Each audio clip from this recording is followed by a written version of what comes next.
Assalamu alaikum wa rahmatullahi wa barakatuh. This is basit.rehman.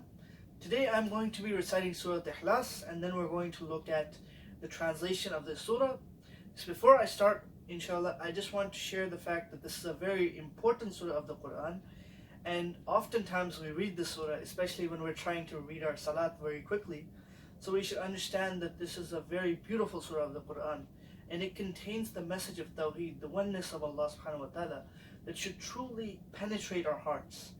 There are many various ahadiths about this surah, various ahadiths that describe the benefits of reciting this surah. So may Allah subhanahu wa ta'ala allow us to understand them. May Allah subhanahu wa ta'ala allow us to recite this surah and truly love this surah. Just by reciting this surah 3 times, one will get the reward of reciting the entire Quran. This is backed up by ahadiths. There's a hadith more or less to the effect that Nabi Sallallahu Alaihi Wasallam is reported to have said that if a person has a love for this surah, then it will take them to paradise. That is the hadith more or less. The wording may be a little different. May Allah forgive me if I'm mistaken. But the hadith more or less does say that having the love for this surah will take a person into paradise. SubhanAllah.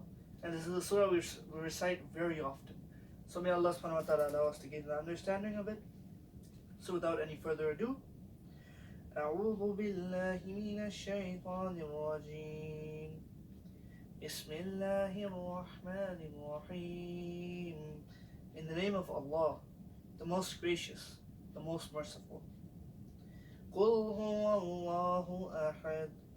Say, O Muhammad sallallahu alayhi wasallam, He is Allah the One. Allahu Samad. Allah the self-sufficient, the master whom all creatures need. He neither eats nor drinks. Lam yalid wa lam yulad. He begets not, nor was he begotten. Wa lam yakul lahu kufuwan ahad. And there is none co-equal or comparable unto him. Sadaqallahu al-Azim. My brothers and sisters, that was Surah Ikhlas. May Allah subhanahu wa ta'ala allow us to bring this surah into our life, bring this true aqidah, this true belief of Tawheed into our hearts, the oneness of Allah into our hearts.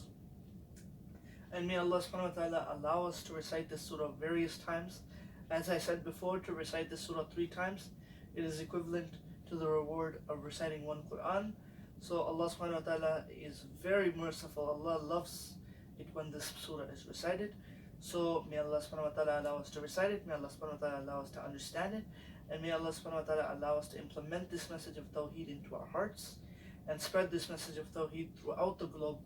Assalamu alaikum wa rahmatullahi wa barakatuh.